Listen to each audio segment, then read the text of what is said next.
putting on my blue light glasses for this one because today we're doing some investigating. Justin Bieber.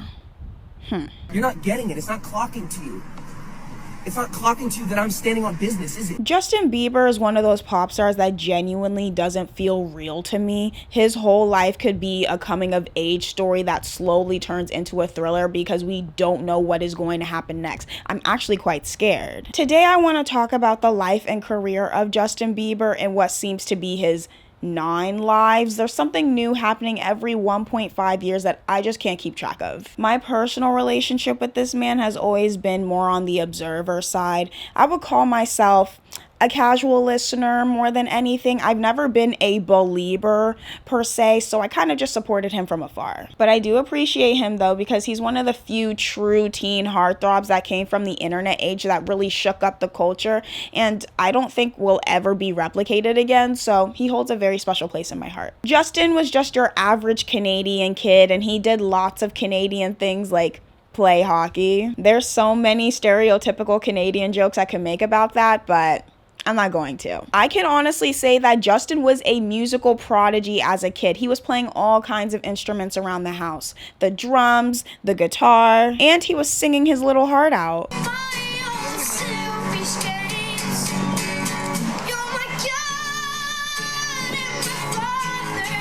Ant Farm would have been very scared if an 8-year-old Justin came walking through those doors. He was taking his talents very seriously. Justin was playing out in the streets of Canada every single week. And because he was so cute, people ended up giving him way more money than actual aspiring singers that probably spent way more time singing in the streets. And it clearly worked. He was trying to get his family out of the trenches. As he got older, he got super into the internet and he began uploading YouTube videos of him singing song covers under the account Kid Raw that his mom started for him. His YouTube account ended up growing at a really fast rate. He ended up getting millions of views and 100,000 subs within a year. He accomplished what many people spend years trying to do at just 13 years old. I know the people were jealous of him. For Canadians, Justin was their boy. He was getting recognized daily. They did not play about him. The story is that Scooter Braun ended up discovering him through these YouTube videos by chance. I don't know how accurate that is, but he would later go on to be his manager and also go on to wreak havoc on the music industry. Scooter worked very close to Usher around this time, so they both worked together to try to get Justin signed, and they eventually did. They got him signed to Island Records, and Usher would end up becoming Justin's mentor. Obviously, I have very mixed feelings about this because Usher did end up introducing Justin Bieber to Diddy, and even though we don't know exactly what happened between them, there is video footage of their interactions where Justin looked visibly uncomfortable and just very nervous around him. And with everything we have found out about He Who Shall Not Be Named, this connection most likely aided to a lot of the problems that Justin would get himself into, which we'll talk about later. I also recently found out that Justin Timberlake and Usher were having kind of a bidding war to see who would win young Justin. Now, could you imagine what would have happened if this man was in charge of his career? You see, they call me late. Timberlake. The frickin'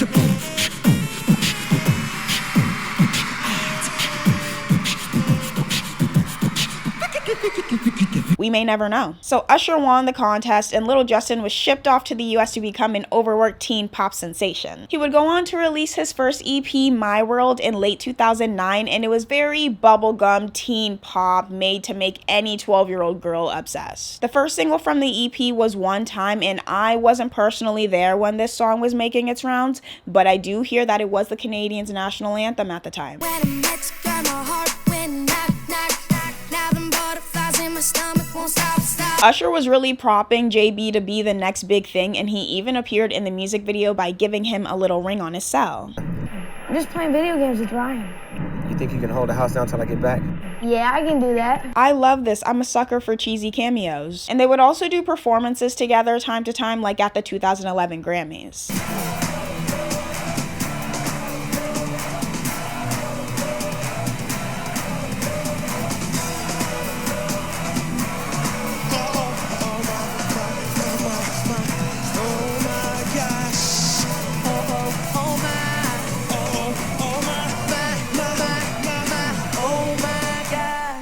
This is what I want to see for father and son performances. Like, this is quite historic. The hype for Justin around this time was truly insane, but nothing would prepare us for the incoming Bieber fever when he released his first album, My World 2.0. My God, he had the world at his fingertips. To this day, he still holds the record for being the youngest male artist to have an album debut at #1. He made history here. When it comes to the branding of this era, it was solidified by two things: the color purple and a zip-up hoodie. He had everyone in a chokehold with that hoodie, and mixed with his bowl cut, you couldn't tell him anything. He released Baby as the first single, and this music video is the epitome of 2010. Teens hanging out at a bowling alley, and everyone looks about 9 years old, the way it should be. This video was crucial to girls falling in love with Justin, and it got so bad that the love interest in the video received so much hate just for keying with him in it. I also just found out that this girl is Jasmine V. The industry really is a small place. Why was she in a Justin Bieber video? Being an elementary school girl at this time was very interesting because recess was 50% playing tag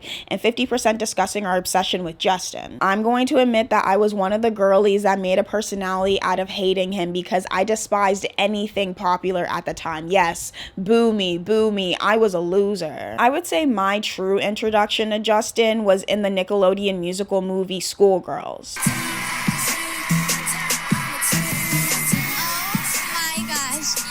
Justin Bieber is so super cute. Don't judge it from the bad acting. This movie was full of hits. I will say, at the scene of every crime, Nick Cannon is somewhere lurking in the shadows. I was actually deeply obsessed with this movie as a kid. I downloaded the entire soundtrack on my MP3 player, and my parents were tired of me singing Get Like Me all around the house.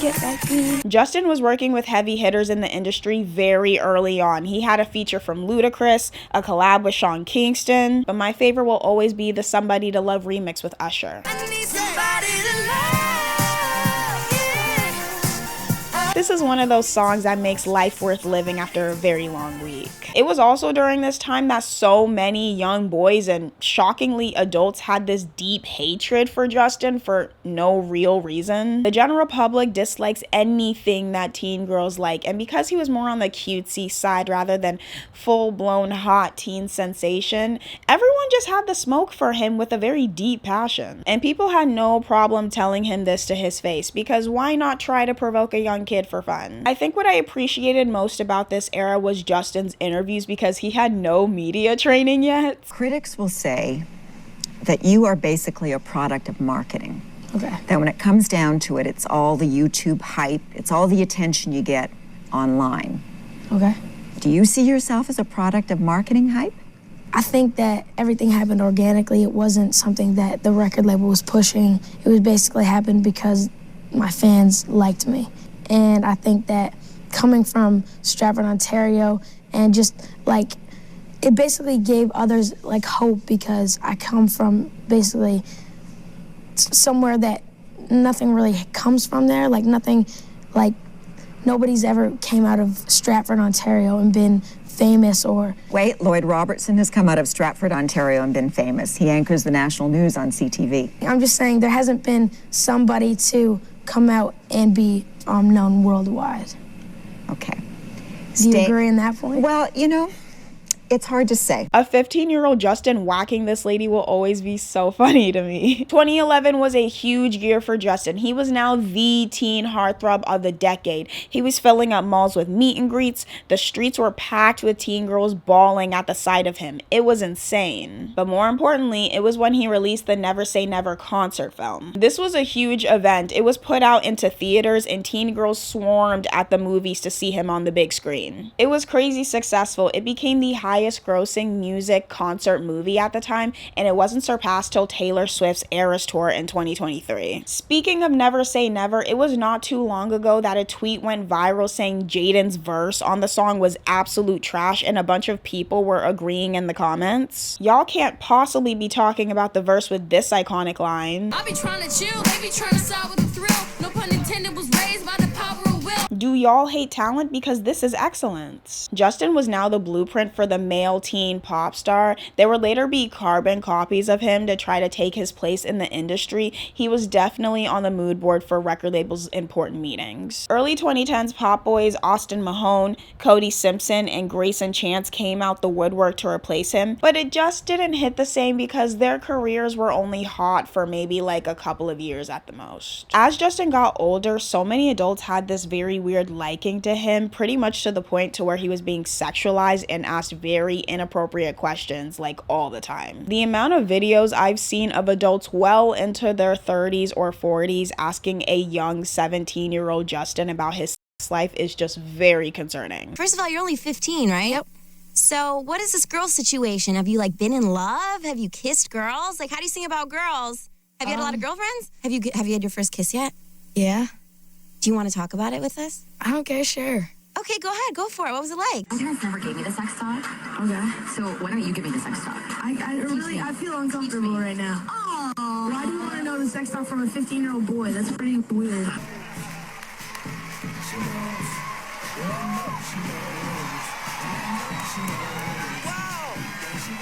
I feel violated right now.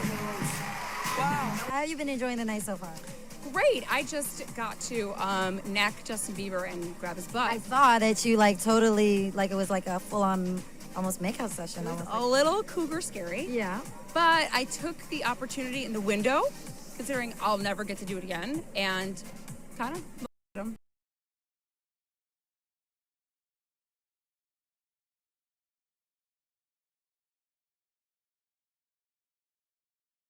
As if he didn't have enough to worry about with constantly working, now people were just asking him dumb questions all the time. I know he was tired. He's literally working around the clock, touring and doing meet and greets, but he had no time to rest because that winter he released another album, Under the Mistletoe, to get the people geared up for Christmas. This album was huge. You heard his song Under the Mistletoe in every mall around the world. He had his first global Christmas hit all before he turned 18. A huge scandal that happened here that we obviously have to discuss was Babygate. A woman named Mariah Yeater claimed Justin Bieber was the father of her 3-month-old son and she wanted child support. She claimed that they had relations in the bathroom backstage after one of his concerts, which is honestly very weird, and she kind of told on herself here because she would have been around 19 and Justin would have been 16 around this time. But it didn't matter. This story was everywhere. Everyone was talking about it. Even Wendy Williams discussed it on her talk show. He took her in a bathroom backstage at the Staples Center where they allegedly had sex with no condom. Well, according to the article in the Star, she asked him about a condom and he said no. This is my first time and I want to feel everything.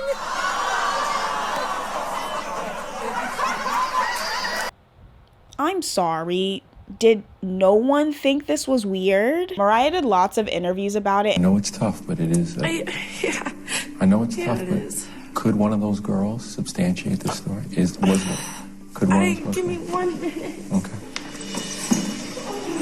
And Justin even had to take a paternity test to prove his innocence. But later on, texts were leaked of her saying that she was just lying to get some money. It was just very weird stuff here. People would not leave this kid alone. Another big part of this era was the start of him and Selena's relationship, which is a whole topic all on its own that I just don't have the mental capacity for. But to keep things very short, they were spotted going to multiple parties and industry events together, but Selena would always deny that they were together no matter who asked them. Ellen was specifically on their neck. She needed the information on them immediately. You're a busy girl. You've got a CD out, you've got a clothing line, you're an ambassador, right? And I don't know how you have time to date Justin Bieber.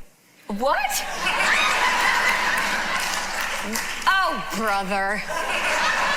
He's little. He's like, no, he's like my little brother. I don't, that's weird. You're a cute couple, I'm just saying. Thanks. But I guess she forgot because she was spotted kissing him in public like 3 weeks later. And this would be the start of the on again, off again, low-key toxic relationship that they would have that would just get messier as the years go on. Moving on to the Believe era, this was the soundtrack to 2012. Just fun music for the youth. Justin was now 18, so the hair was shorter, the voice was a bit deeper, and the music was just excellent. And he came out with a bang with the first single, Boyfriend. Sweat on you, chilling by the fire while we eating fondue. This song has a very weird effect on me to where anytime I play it, I have to play it 3 times in a row. Once isn't enough. But this was another big era for him. He had huge hits like As Long As You Love Me, All Around the World. But you can't tell me anything when Beauty and a Beat comes on.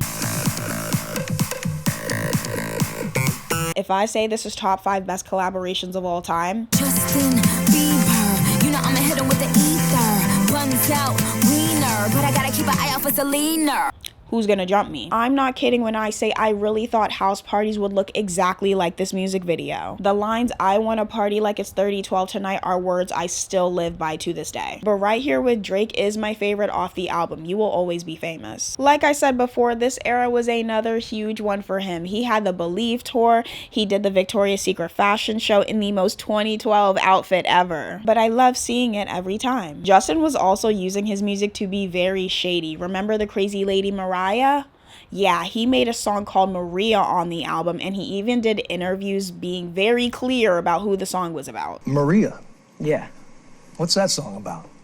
Well, it's inspired by basically Mariah Yeater, who claimed that she had my baby, which is completely false. He was very tired. Just look at his face. This was also a very fun era of Justin. He was outside. You had to be there when the video of him singing Call Me Maybe with Selena, Ashley, and Carlos circulated the internet. I would say these are national artifacts at this point. It needs to be in textbooks. We are now getting into the very fun part, the very chaotic Journals era. Journals is by far his best work musically. You can't tell me anything else, but it's also his most controversial time period. So let me start with the positives with the album first. This is the only album by him that I stand 10 toes down for. Justin, get behind me. It really was just ahead of its time, and it was very interesting to come from an artist like Justin Bieber, who was primarily marketed as a pop artist up to this point, so him doing R&B was a crazy shift. He was also collabing with lots of R&B and rap artists at this time like Tyga. Steps go to the beat now, over and over. Listen, I enjoy the song, okay? Light Skin Bieber hits. He had apparently written and recorded this album while he was on the Believe tour, which is absolutely crazy to me. Like, the child star to overworked pop star pipeline is very real. What do you mean he recorded this while he was on tour? He wrote this album about his life over the last 6 months, and it was very personal because it was about his relationship with Selena, and it was way more mature and sexy from anything he had put out. Our boy was growing up. What made this album a little chaotic was its rollout, or lack thereof. His label didn't support this album due to its significant change in sound to R&B. They were like, yeah, this is a little too urban sounding for us. We don't like it, take it back. They really didn't see the vision when it came to this album, so it went on to little to no promotion, and it didn't end up doing nearly as well as his previous albums. So he took matters into his own hands by releasing a song every single week on Monday on his website, and believers were very excited at this time. My favorite songs on the album are Heartbreaker, Swap It Out, Hold Tight, and All That Matters. I personally play this song at least once a week just to feel stable, so do with that what you will. This album is not only my favorite album by him, it is for sure his best album. The songs that are on here are probably top 5 in his entire discography. I choose to forget the R. Kelly feature here. It doesn't exist to me. Journals proves that Justin is a musical prodigy. Don't speak ill of him. Musically, at least. I do want justice for Journals. The fact that we haven't gotten any performances from this album until very recently is a serious criminal offense. Open up to me. Open up to me. This was in 2021, mind you. The label really hated this man. I guess Justin also hated everything because the day after the album dropped, he put out a tweet saying that he was retiring. I think he enjoyed putting his fans through the ringer just a little bit. Even though the album is loved by fans now, it didn't do that well, partly because it went on during the Bizzle era. This was the era where Justin was wreaking havoc everywhere, just for fun. This was the era of swag Justin, tattoos galore, hanging out with rappers constantly, and pictures like this. I also have to include that picture of him and Jaden Smith lives rent-free in my head at all times. I think many people question the things he did here, but the real question is, what didn't he do? Let's start with him tussling with the Paps after they told him to go back to America.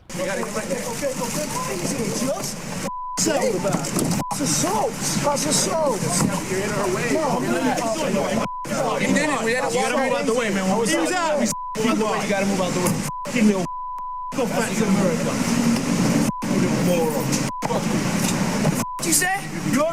What'd you say? I'll say he was a little justified here. While I appreciate him standing up for himself, it wasn't the serve he thought it was. His voice was cracking a little bit. What'd you say? What'd you say? I'm sorry. There was also the time that he was stopped at customs for bringing a pet monkey, Molly, that he got for his birthday, and he couldn't take it into the country because he didn't have the correct paperwork for it. So what else was he supposed to do besides leave it in Germany? I don't think this was nearly as bad as him visiting the Anne Frank house and he signed the guest book with this. Truly inspiring to be able to come here. Anne was a great girl. Hopefully, she would have been a believer. Yeah, I have no words for that one. Let's see, what else? Oh, him peeing in a mop bucket, then screaming, "We the wild kids," then spray painting a picture of Bill Clinton, and he said this.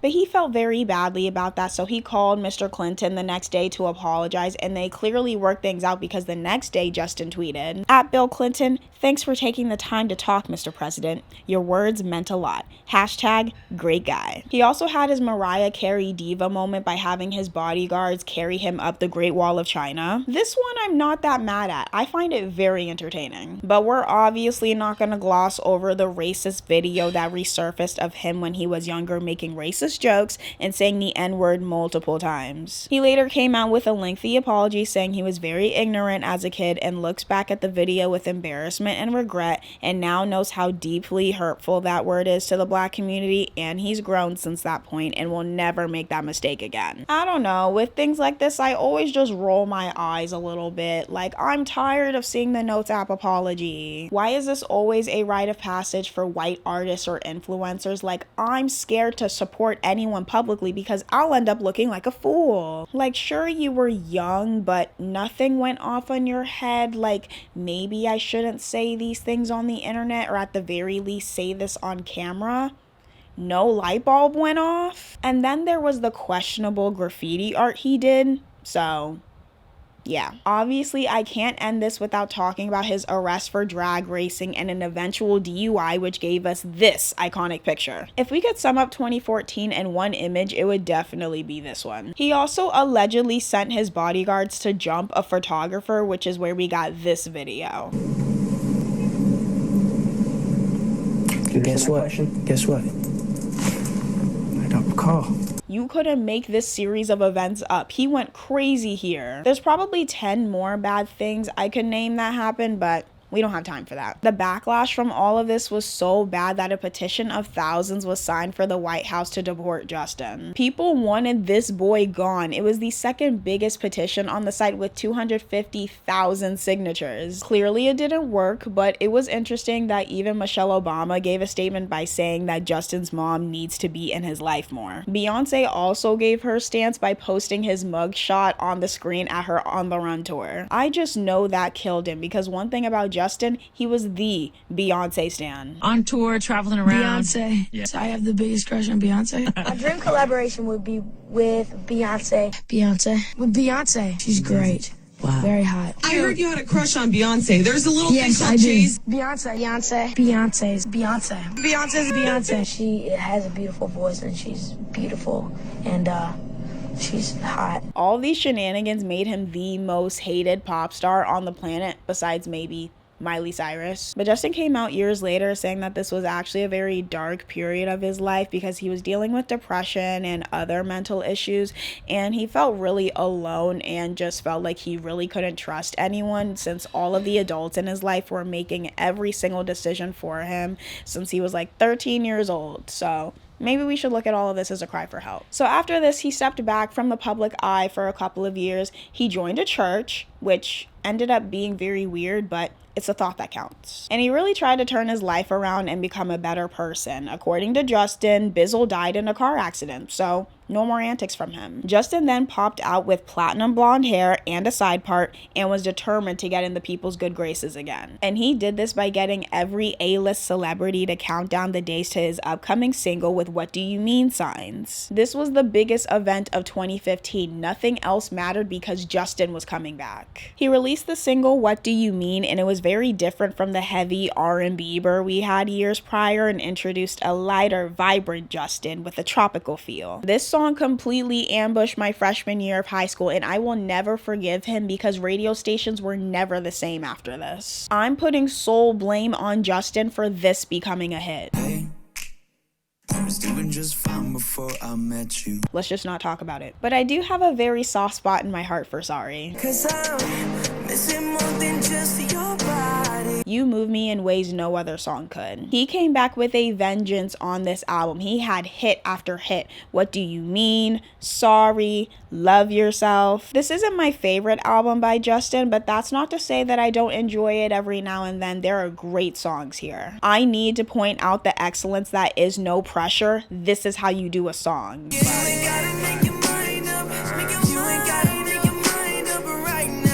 An honorable mention to No Sense with Travis Scott, You Won't Be Forgotten. Justin had successfully won the public over with this album. He was now the it boy again. It wasn't all positive though. The Paps caught him with a nude photo of him and ended up plastering it all over the internet, which I'm sure sucked so much for him. And instead of people having empathy about it because it was a very clear violation of privacy, he was just asked about it constantly in interviews. The worst part about what I do is probably just people following me all the time, like always, like with a camera or. Well, we had a privacy issue recently, didn't we? Oh yeah, we did. Oh yeah. Do you have a name for it? The fans do. Ooh. They call it Jerry. Jerry. Jerry, yeah. Yeah, you can adapt that, you know. I could. I think you got like big in front, like Big Jer, because it's impressive. I mean, I'm not gonna lie. I mean, those pictures are something. Thank you, dude. I guess.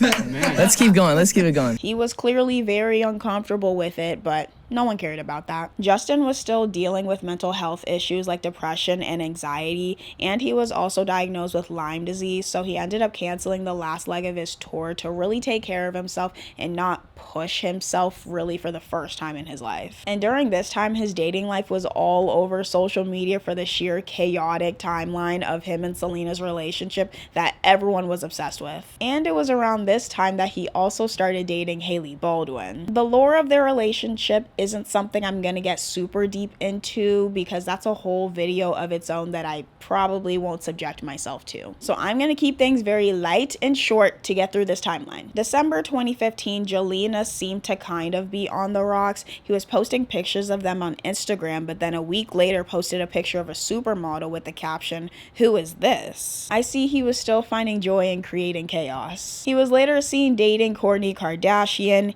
hanging out with Kendall, and then later on vacay with Hailey that he posted on Instagram. But then like 3 months later, he posted on Instagram a throwback picture of him and Selena kissing. This is actually treacherous behavior. How was he not jumped for this? Selena and Justin were both giving statements saying that they weren't together anymore and she's done with him, but then they later got back together in 2018 when they were spotted out on Valentine's Day, but then 3 months later he proposed to Hailey.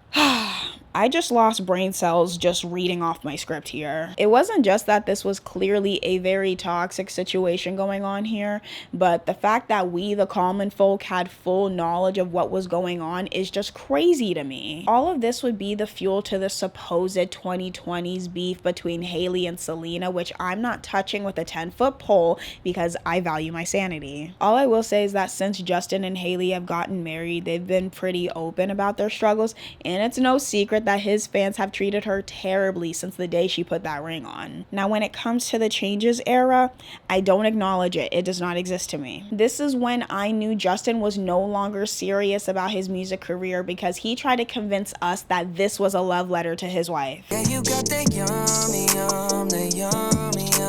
I'm not exaggerating when I say he single-handedly started the chaos that was 2020 with this song. I blame that entire year on him. This music video is so comedic. I still can't believe this is a real part of it. You stay flexing on me. Yeah, you got that yummy.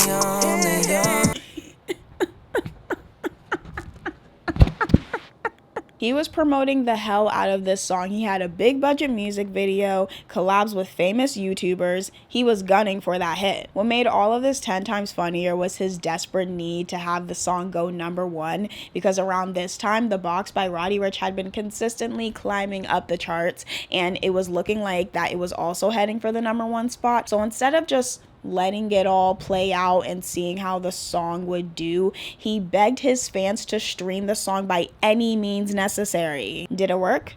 No.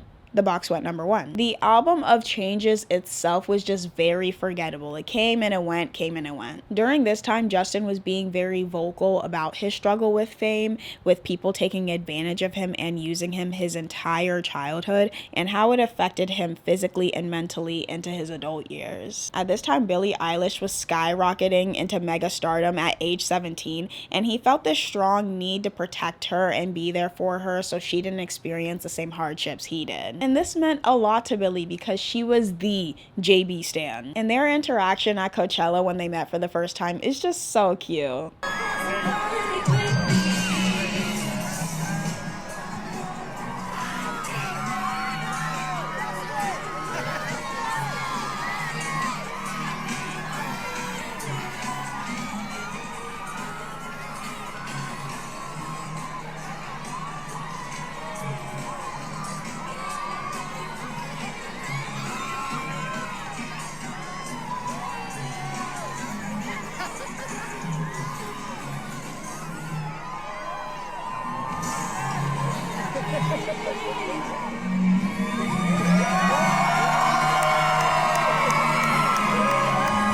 He seemed to be in good spirits now. He was doing lots of collabs, interviews, and he somehow managed to have the time to release another album within a year. I also don't acknowledge Justice, not because it's bad, but because I only remember like 2 songs from it. And yes, I will give 10s to Peaches. I got my peaches out in Georgia. Oh yeah, shit. I get my weed from California. That's that shit. He saved 2021 with that one. The next couple of years were somewhat tame. He was chilling with his wife, became a father, and got rid of his old team and seemed to be thriving. Well, he did make that dumb post pray for Israel while using a background picture of Gaza. No one thought to double check that. He also tried out some different but questionable hairstyles and facial hair. Some were better than others. Then sometime within the past year, something shifted and he decided to start wreaking havoc on everyone again. There is lots of digital evidence of his marriage with Hailey being on the rocks. He just looks like he doesn't like her. If you weren't so hot, I would have got rid of you a long time ago. Every single time they step out to events or daily outings together, he's always looking disheveled and homeless. He also posted on Instagram right after she landed her first Vogue cover by mentioning the one time they had a fight and he said she would never be on Vogue. I don't know what possessed him to talk about that during a celebratory post, but go off. And not to mention, their daily outings together just look very uncomfortable. What up, Jay? What's up, Justin? Good morning, Justin. Go down. You go on the other side.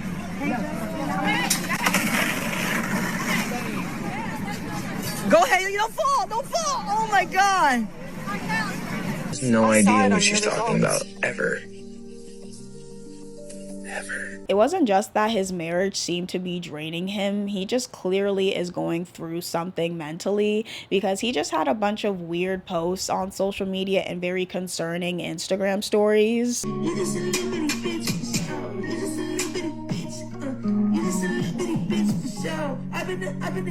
A story also came out that Scooter Braun, his old manager, somehow conned him out of millions of dollars by saying Justin owed him money. And when Justin did an audit of his own, it turns out that he actually overpaid Scooter, so much to the point that now Justin is allegedly broke. He just keeps getting whacked day in, day out. Someone get him some help. People on Twitter are very unserious because they said that Hailey sold her makeup brand to help get Justin out of debt. Y'all ate that one little thing. But it just seems to be thing after thing with him, and he keeps showing us, the general public, for some reason. As recently as last week, at least as of right now, he posted on social media text messages with someone ending his friendship with them, and then posting on his story saying that he has anger management issues. And there was also the recent tussle with the Paps when they were harassing him, and he said this. You're not getting it. It's not clocking to you. It's not clocking to you that I'm standing on business, is it? These words all collectively in one sentence is very interesting because it's so wrong, and yet I can't stop saying it. I'm literally editing right now and this video is going up in 24 hours, but new information has unfolded. Yesterday, I saw the people saying that he changed his Instagram username to Lil Bieber and someone took over his Instagram handle. What is going on? I can't keep up anymore. I say all this to say I really do hope he gets better because he seems to be going through the ringer right now, and I hope he gets the help he desperately needs and truly starts the process of healing. It really is sad to see him in the current state that he's in, and it just goes to show, especially with these A-list celebrities, how delicate some of their mental health can be.